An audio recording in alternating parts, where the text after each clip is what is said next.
Olá, muito bom dia. Vocês me ouvem? Estamos te Sim, ouvindo. Então, vamos lá.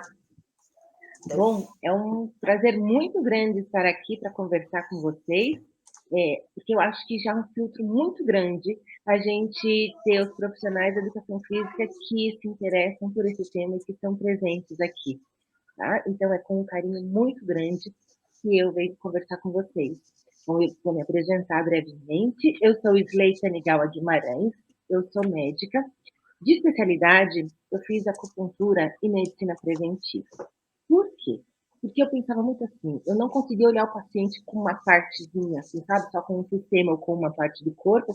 Eu gostava de ver o todo, e porque eu pensava assim, eu quero ir na raiz dos problemas, eu não quero ficar só enxugando gelo. E assim foi. E, gente, eu vou contar para vocês que durante a minha prática, né, no começo da minha carreira como médica acupunturista, eu via a melhora dos pacientes, mas eu também via esses pacientes voltando, voltando, voltando, com as mesmas queixas, ou até com piores, né, ao longo do tempo.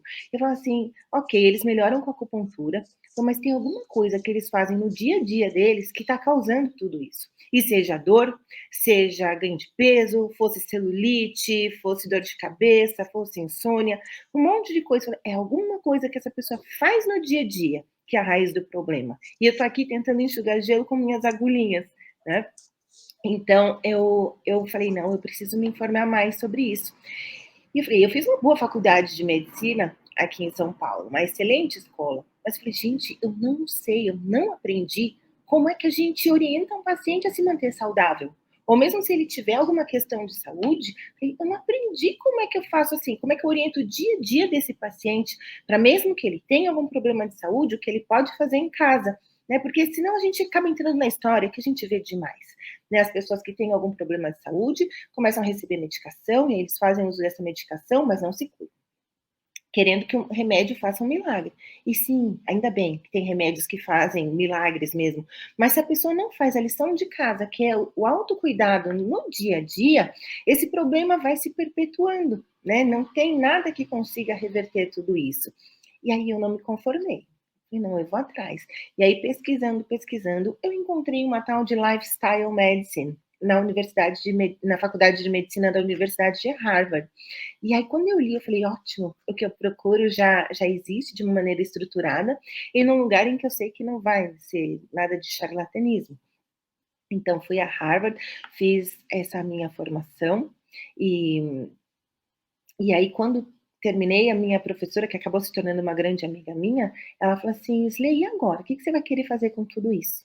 Né? Eu falei, olha, tem um lado todo que eu quero fazer, né, de empreendedorismo, da minha prática médica, mas, falei assim, o Brasil precisa muito disso, de como é que as pessoas se mantêm saudáveis, e aí vocês vão ver, a gente vai conversar aqui hoje sobre o que é medicina do estilo de vida, vocês vão ver que não é nada ultra tecnológico, não é um super alimento, não é um super suplemento, é o básico, é ressignificar o nosso dia a dia. O Brasil precisa muito disso, mas uma pessoa sozinha ou 40 pessoas sozinhas falando sobre isso não vai fazer diferença. O Brasil é enorme, tem necessidades gigantescas. Eu falei, eu acho que a gente precisa treinar muitos profissionais, deixá-los bem treinados para que saibam bem o que é medicina do estilo de vida e que façam isso com competência, para a gente ter uma massa muito grande de profissionais bem treinados e de diversas áreas da saúde, para a gente conseguir ter um impacto aqui no país. Eu falei, isso tudo tem que entrar por um lugar onde as pessoas não duvidem de que é uma coisa séria, que era o Hospital Israelita Albert Einstein, e que, puxa vida, eles receberam muito bem a mensagem da medicina do estilo de vida, bancaram, e aí lá eu coordeno a pós-graduação de medicina do estilo de vida, estamos indo para a 5ª turma, agora em setembro, e é muito bacana ver as turmas sempre lotadas, né? E aí, uma vez me perguntaram, até falaram assim, Slay, mas você vai começar a formar concorrentes antes de você estabelecer o seu próprio negócio? Aí eu falei, você não está entendendo, não é sobre isso. É uma missão muito grande que a gente tem, né, de tornar os brasileiros mais saudáveis. E para isso a gente precisa ter um exército de profissionais da área da saúde, parceiros e que atuem muito bem, e que cada um não guarde essa informação para si, que cada um também continue espalhando a mensagem do estilo de vida. Então, por isso que eu falo assim, é com prazer muito grande que eu venho aqui falar com vocês, porque eu acho que a mensagem não pode sair de um lugar só, né? Ela tem que sair com muita qualidade, com muita ética, com muito respeito, mas sair de diversos lugares, tá? A gente tem, assim, se for falar de mercado de trabalho, a gente tem o Brasil inteiro precisando. Quanto de pessoas que a gente conhece que estão com hábitos muito ruins, não é? Então, é muito sobre esse caminho que eu queria conversar com vocês. O que vem a ser a medicina do estilo de vida? Tá? A medicina do estilo de vida, ela é uma prática toda baseada em evidência científica, então não é medicina alternativa, é medicina mesmo, tá bom? E que ela ajuda os pacientes e seus familiares a adotarem e manterem hábitos que vão ser muito importantes para a manutenção da saúde, tá? E na prevenção de doenças e, em muitos casos, até na reversão de doenças. Então, vou chamar atenção aqui para alguns pontinhos. A gente falou sobre pacientes e seus familiares, porque a gente não considera o indivíduo isolado, a gente considera esse indivíduo e todo o entorno dele quando a gente fala de mudança de hábitos na construção de uma vida mais saudável, tá? E a gente fala muito também sobre esse processo de mudança de hábitos. Então, a gente bebe muito na neurociência, na ciência comportamental, nas ferramentas de coaching em saúde e bem-estar, tá? E não o coaching que caiu em desgraça, né, por ser muito só voltado para autoajuda. Não, não. O coaching é uma ciência muito séria, e que tem, sim, profissionais que são muito bem formados e fazem toda a diferença. Então, a gente também utiliza muito dessas ferramentas para ajudar os pacientes no processo de mudança de hábitos. Tá? E a medicina do estilo de vida, ela se baseia em 6 pilares. São eles: a alimentação, a atividade física, o sono, o gerenciamento do estresse, os tóxicos e as conexões. E aqui nas conexões, assim, são as nossas relações com outras pessoas, mas também a relação que a gente tem com a gente mesmo e com o ambiente que nos cerca. Ou seja, o nosso ambiente familiar, o nosso ambiente de trabalho, mas também com a saúde planetária, tá? E quero chamar a atenção para um ponto muito importante aqui.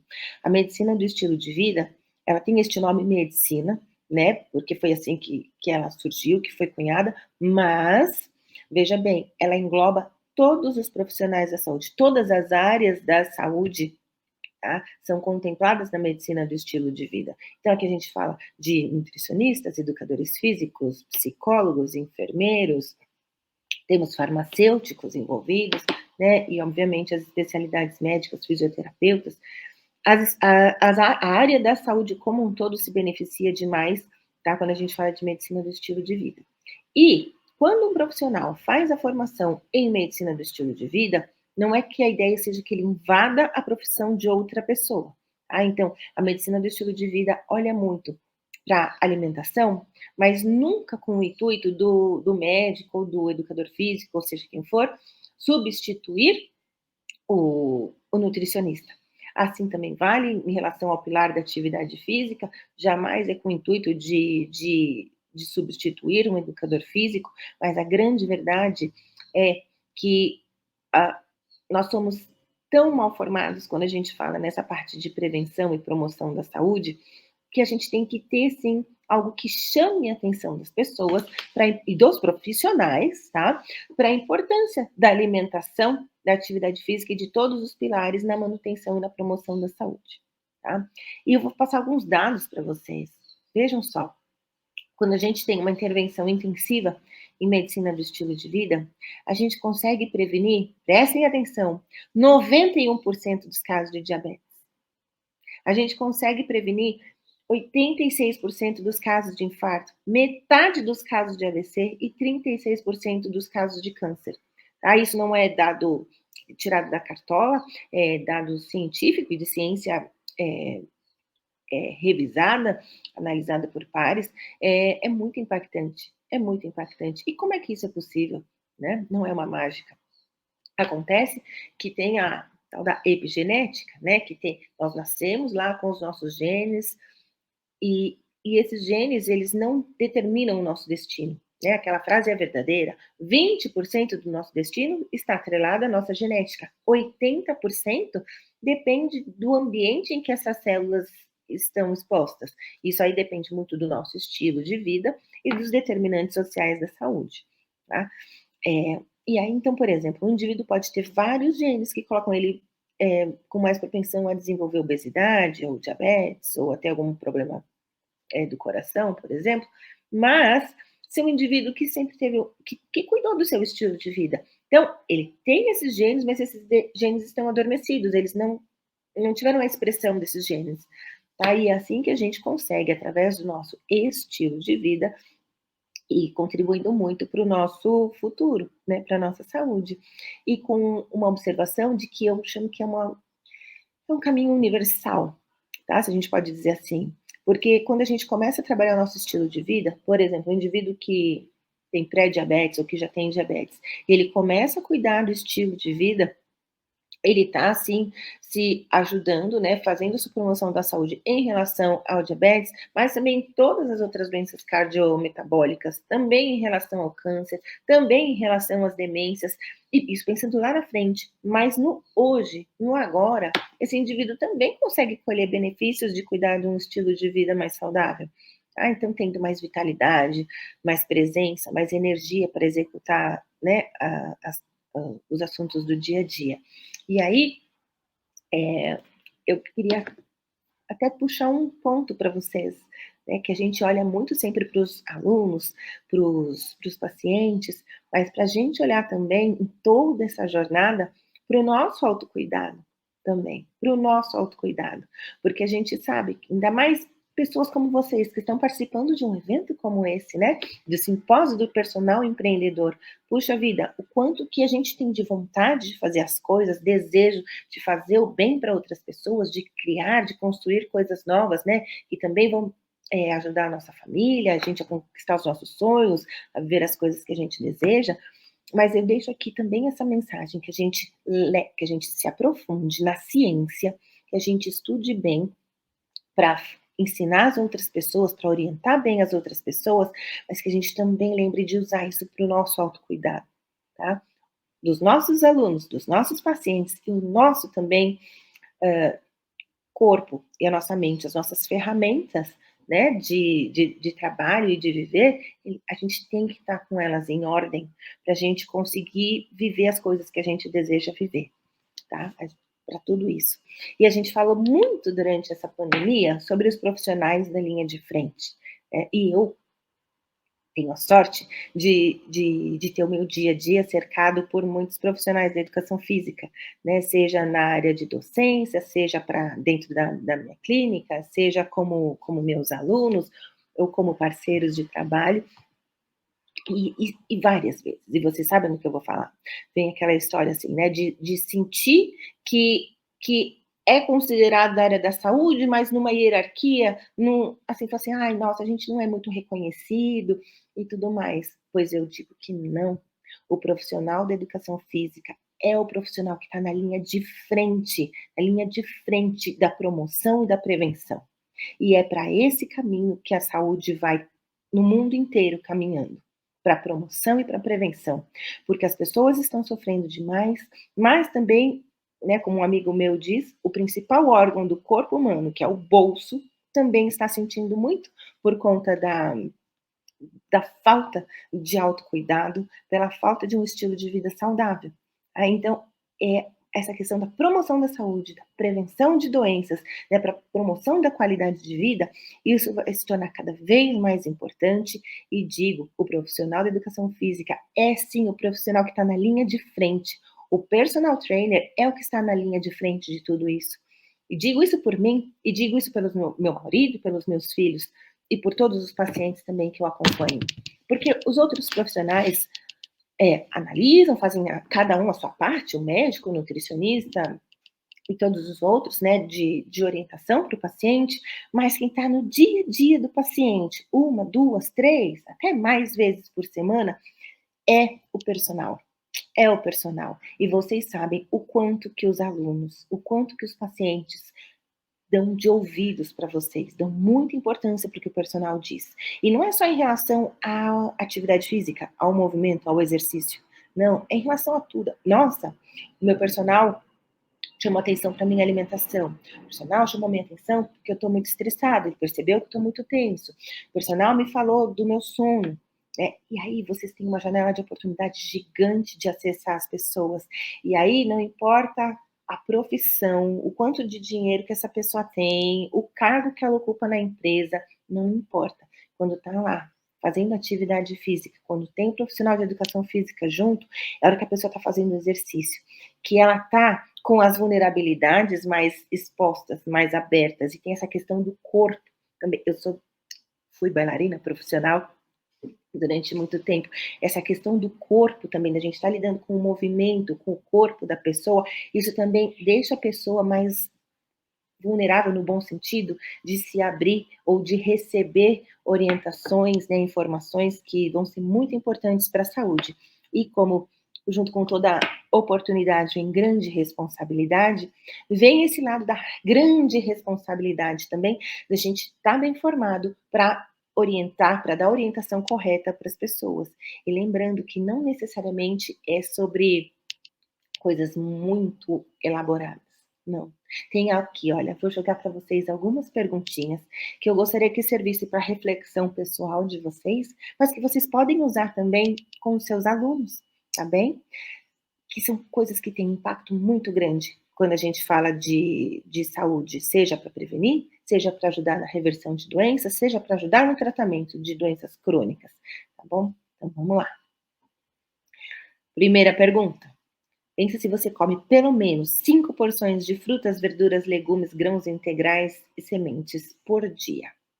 Não um de cada. 5 no total. A outra pergunta. Se você dorme entre 7 e 9 horas todas as noites e se você se sente revigorado, com energia para o dia seguinte. Essa é uma pergunta básica, mas que já dá para a gente começar uma boa conversa sobre sono. E aí é importante a gente aprender sobre sono para conversar com os alunos sobre isso também. E até para saber a hora que é para indicar para outro profissional, né? Próxima pergunta. Se a pessoa faz pelo menos, eu jogo assim, 30 minutos de atividade física por dia, mas na verdade é pensando em pegar aquela metinha de 150 minutos por semana de moderada intensidade e se faz 2 vezes por semana de fortalecimento. Pergunto também se essa pessoa consegue reconhecer os sinais de estresse no corpo e se tem maneiras saudáveis de lidar com isso. É importante também a gente perguntar se a pessoa fuma ou não. Também é importante a gente perguntar sobre o consumo de álcool, né? E não como uma conversa moralista, mas, puxa vida, isso tem impactos grandiosos na nossa saúde quando o consumo já passa a ser abusivo, também. E lembrando, hein, só um detalhe em relação ao álcool, para todos os profissionais da saúde. Não tem uma dose mínima que a gente possa recomendar de álcool para quem quer que seja, tá bom? O apelo ao consumo da bebida alcoólica já é muito grande e o profissional da saúde não pode indicar, não tem o direito de indicar, até tanto você pode tomar. Não, pessoal, isso não é medicina do estilo de vida, não é Slay falando, é a ciência como um todo, tá? E perguntar também sobre como é que está em relação aos relacionamentos, tá? Isso é super importante. E aí é bom, eu sempre trago isso para a gente pensar para a gente e para levar para as pessoas que são afetadas, né, por nós profissionalmente também. E quero encerrar essa conversa também trazendo o que eu trago como lema, como meta da minha vida. Quando eu vi medicina do estilo de vida, eu fiquei encantada, mas eu vi um risco muito grande de a gente acabar caindo numa história de checklist, sabe? De dei tantos passos, dormi tantas horas, comi tantas porções. Não, nada muito rígido, né? Eu acho que a gente tem que olhar para todas essas mudanças com leveza, como esperança, como coisas positivas que a gente está fazendo para a gente, não como, ai meu Deus, eu preciso ir fazer isso, e vai se arrastando, né? Como se fosse uma penitência ir para o treino, como a gente ouve muitas vezes o pessoal falar. Então, não. Que sejam encaradas com leveza, entendendo que vai ter lapso, que vai ter recaída, que a vida vai acontecer, mas a gente procurar manter a nossa vida, vamos lá, numa regrinha de 80-20, né? 80% na linha e 20% para a vida que vai acontecendo, tá bom? Bom, deixo aqui o convite para quem se interessar pela medicina do estilo de vida. A gente tem uma organização sem fins lucrativos que representa, que reúne todos os profissionais da área da saúde que se interessam pela medicina do estilo de vida, que é o Colégio Brasileiro de Medicina do Estilo de Vida, tá? O site é cbmev.org.br. A gente vai ter congresso esse ano, e a gente sempre fala que os profissionais de educação física são peças-chave em qualquer processo de mudança e promoção da saúde. Então, por favor, eh, empenhe-se bastante, o projeto da Humana Academy também, que está muito lindo, olhando para tudo isso. Quando eu ouvi a história de Personal Life, eu fiquei encantadíssima, falei: "Genial, é isso mesmo, é disso que a gente está precisando", tá bom? Um beijo muito grande para todos vocês e muito obrigada.